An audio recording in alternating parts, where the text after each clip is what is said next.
The Empire line is a vintage style that was worn in the 30s. Typically, women wore it with a high collar and often had a cameo positioned in the center of the high collar. It's an upswept design. It has carved pin curls, and they are the flare carved pin curls and directional pin curls. So what this roller set teaches us is how to make an Empire line, gives us practice on our on base and indent rollers. It also teaches us how to make a nice S shaping in the front and a sweep up away on the sides, and how to direct the hair back and upswept in the back. In the back, you'll notice when you comb this set out that it's narrow near the nape area and widens out as it reaches the crown area. It's a great set. The Empire line that we're working on is near the apex, just in front of the apex, but you can move the Empire line to the crown, and you can also move it to the occipital bone. The hardest place to make an Empire line is at the apex region, and therefore we're going to do it here. And if you can make an Empire line in this area, it's very easy to move it back to the crown and back to the occipital bone. So really, when you think about this hairstyle, you can create 3 different hairstyles from the roller set pattern that I'm going to show you. So to start with, we have 2 working parts to create a center panel. We have our on base rollers and 3 indent rollers. Where these rollers go back and our indent come forward, that's the collision which creates the Empire line. And that's what an Empire line is. It's a little flip in the direction of the hair. So to do the side, once we've got our 2 on base and 3 indent, now these rollers are very important. We want to measure from the back of the first 2 rollers and do a curved parting down to length of the roller. So that's going to take you approximately near the eyebrow, and just use your roller to measure that. Then we're going to divide this new section that we've made. There's our curved parting. Our pivot point is going to be right at the edge of this roller. So now we're going to carve, using diagonal lines, 3 sections out of here. Now when you make these 3 sections, it's really important that you are coming right from the point, and that this section is a very thin piece. It's just the hairline that you're left with. This first roller is going to be on base, and it's going to be a short roller. So we'll do on base, short roller, clipped at the back. The next roller is going to be half base. So 90 degrees out from the head, half base, and clipped at the back. And the last roller is going to be off base.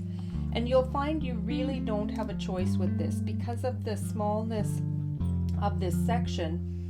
You have no choice but to do on, half, and off base.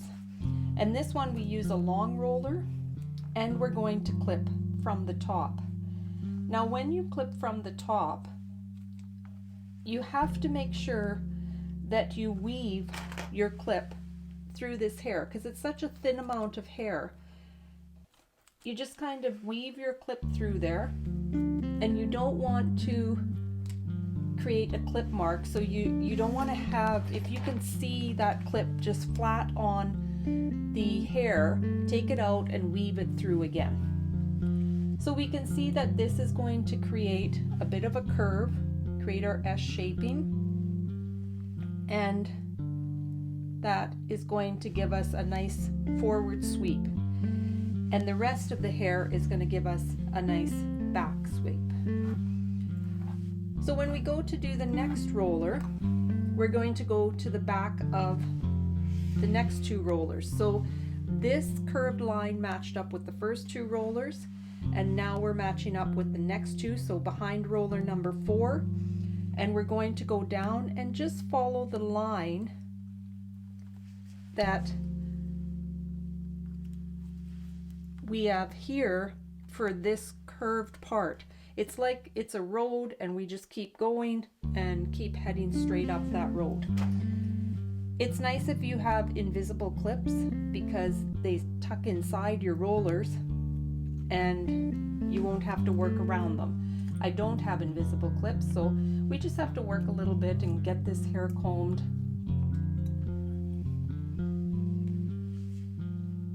And this is going to be an on base roller.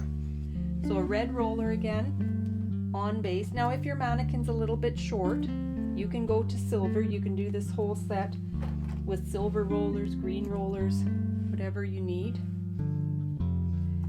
And now the last thing we do is create a C shaping with the closed end at the face and the open end at the crown.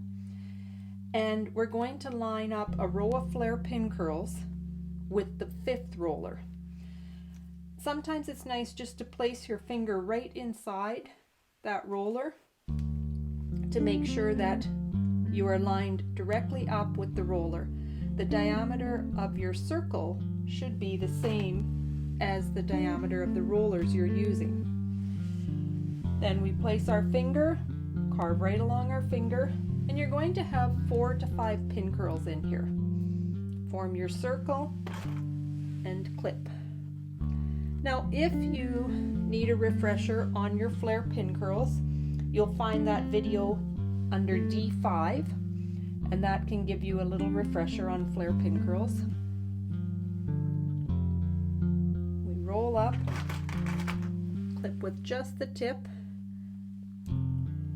and we want those pin curls to be sweeping up. If they're falling out this way, take them out and redo them, because if they fall forward, your comb out's going to be very difficult. You want to have all the hair in front of the ear, so you don't want any hair left down here. Make sure you still keep your C shaping in there.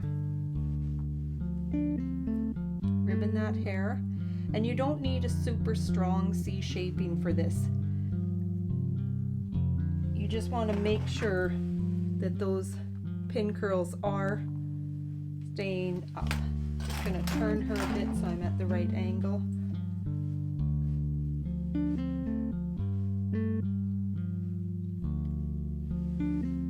And this last one is an extremely important pin curl, because if that one is done wrong, it's going to be really hard to get that up sweep.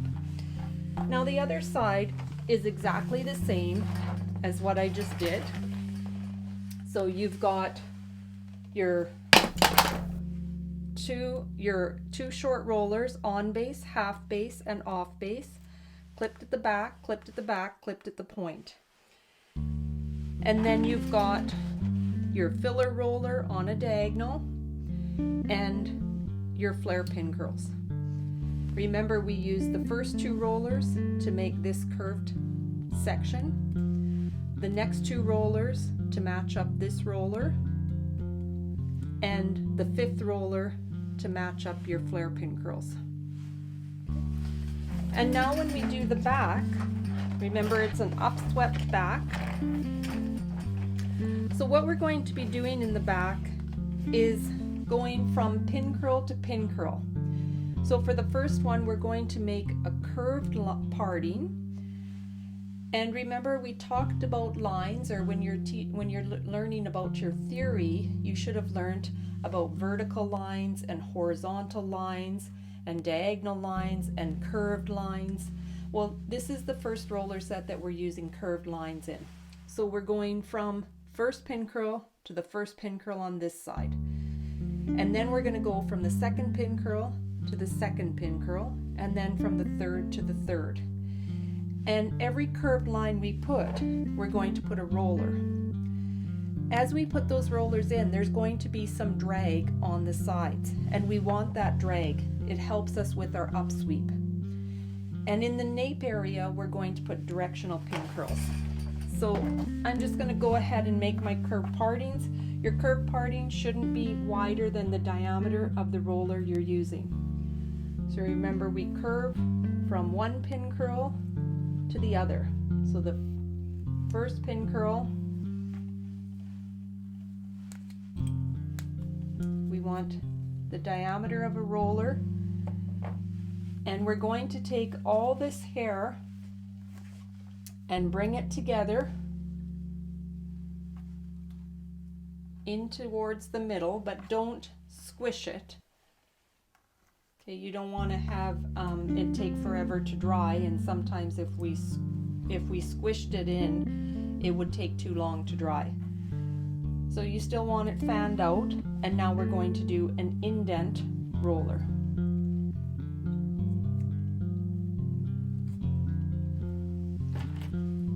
And clip on your dominant side.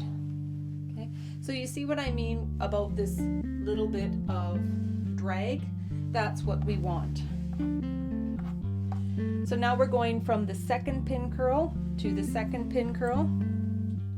We're going to make another curved line and just follow the shape of the head.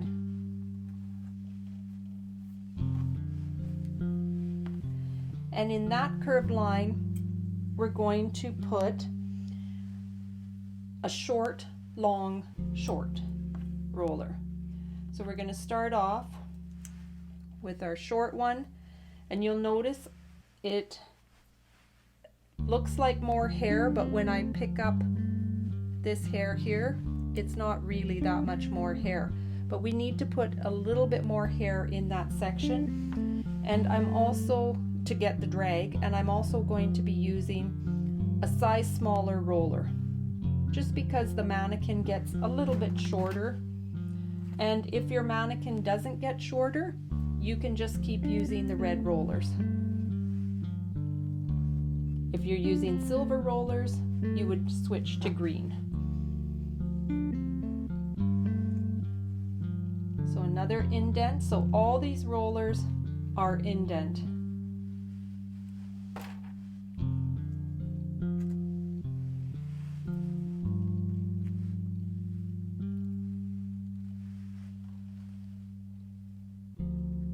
Going to take this one out and reposition it, just losing some of the hair.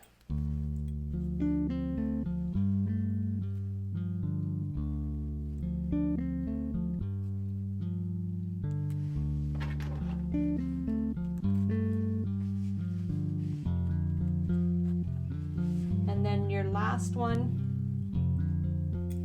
also short roller and indent. So comb that hair back at 0 degrees, roll it up, and remember, we do want a little bit of drag on the sides. Okay, so now we're going to go from the third pin curl to the third pin curl. You just want to get to the occipital bone, and that will be it for your indents. And now, once we get to the third pin curl, which really is kind of near the top of the ear, we're going to do 3 long. Now it all depends, actually we're going to do long, short, long. It all depends on the space and the size of the head. If you were doing this on a client, it would depend on the size of the client's head. But you do want to bricklayer your indents as well.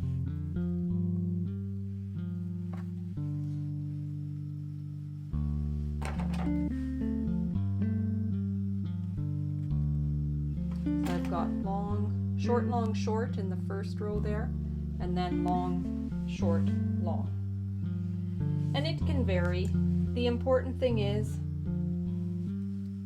that you're filling everything from the occipital bone to the crown, you're filling it with indent rollers, and that you have that little sweep of drag on the side.